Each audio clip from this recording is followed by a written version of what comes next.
Walang magagawa yung bars ni GL pag kinagat ko yan sa titi. Yo, what's up mga tol? Tara at ating balikan ang mga nakakatawang linya mula sa Ahon 16 Day 1. Pero bago natin simulan, kung bago ka pa lang sa ating channel at interesado ka sa mga ganitong klaseng content, lalo na sa rap battle topic, ay iniimbitahan kita na mag-subscribe para maging updated sa mga susunod pa nating uploads. Syempre, kapag sinabing komedyang linya, malabong mawala dito ang kuya natin na si Jojo. Mapapansin natin na sinusubukang ibalik ni Jonas yung dating estilo niya sa pakikipag-battle, yung may talas sa pagratrat. Pero hindi pa rin niya tayo binibigo dahil kapag jokes na ang pag-uusapan, sinisigurado niya na mapapasaya niya ang bawat isa sa atin. Isipin nyo, kasama nyo to sa caroling. Isipin nyo ha. Ito siya. Sa may bahay ng aming bati, Merry Christmas na malwalhati, ang pag-ibig na siya'y naghari, Ako'y namamas kong may sapi. Real talk. Uprising talaga ang gusto kong salihan dati mga brad. Kaso sabi ni Arik, dapat daw kahit 1 year may experience ka sa drugs. Wala akong bisyong naiyabang. Kaya ayun, ako'y laglag. Puta sa MR, tiningnan mo lang, pasok agad. Di ka espesyal bilang uprising. Sa grupo nyo, ikaw lang supot. Sige, isa-isahin natin sila para malaman mo yung sagot. Pagdating sa horrorcore, yung plasma mas patok.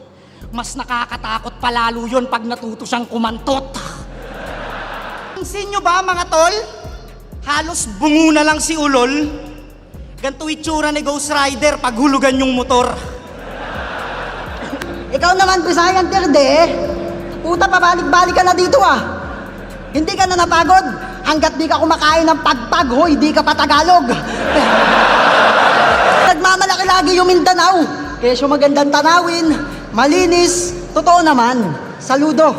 Pagdating dyan, sayo ako ay aaper. Ang problema lang sa Mindanao, laging may masaker. Isipin nyo, lahat kayo nakatira sa Mindanao, isipin nyo, may magandang tanawin, malinis, ando na lahat tol, ang galing. Tas habang nagkakapi ka sa labas, may mga abusayap na darating. Isa rin sa mga bagong nagpapasaya ngayon sa entablado ay si Dodong Saipa. Balagbag din talaga to sa kada laban at unti-unti na niya nakukuha yung kilite ng mga tagahanga ng rap battle. At sana ay magtuloy-tuloy pa yung pag-angat ng performance niya. Kaya sino ba patay kay Blizzard? Well, that's me. Hindi ka naliligo, yaki. Madalas ka lang mamlastik, rugby. Performance, clumsy. Mahilig ka sup-sup, chamsy. Pinagdidakulan, Barbie. Panty, ni Hearty, negro, gagsti, medyo, asib, mami, daddy. Laban na kami sa FRBL neto. Sinulsul niya, sipin niya sa akin. Muntik ko nang matsugi siya. Tang ina mo, marumi ka na nga maglaro, gago ka, madungis ka pa.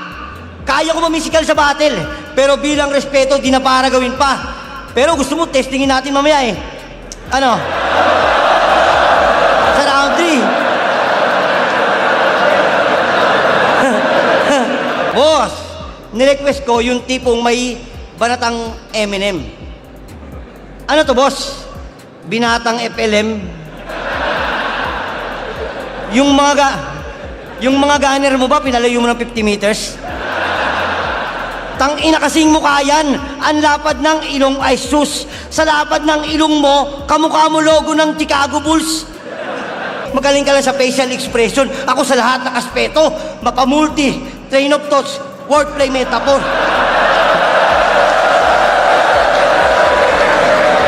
Sa lahat ng aspeto, mapamulti, train of thoughts, wordplay metaphor, mang-hold up, manaksak, mang-stats. Enigma, sabi mo, baliw na si GL. Ba't di mo siya bigyan ng baliw din? Oo, baliw na ako. Sa battle, nawawala sa sarili. Walang magagawa yung bars ni GL pag kinagat ko yan sa titi. Yung papatibag kay GL, well that's me. Battle MC na may suso. Class G, gusto ko kalaban kamukha ko. Gusto ko kalaban kamukha ko. Husky kasi nagparody na mukhang donkey yaki ako. Chuck D, when I book taxi, when I kick Sandy. Kaya basag pag sinapak, mami, Nancy, ate, Nancy, pagag. Kaya... Lagi mong niyayabang na maganda asawa mo.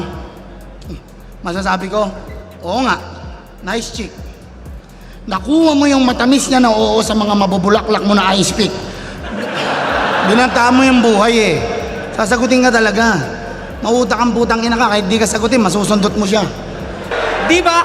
Di ba taga doon ka sa may liga na pag nag-host ay pahinto-hinto? Oh, anong pakiramdam na ma-introduce ka ng hindi sinto-sinto?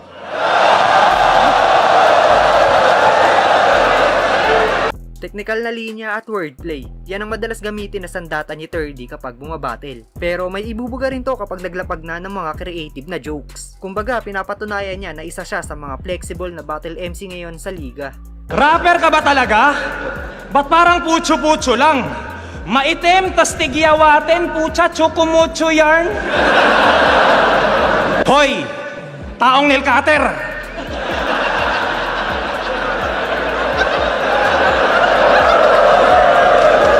Ba't ba ganyan yung baba mo?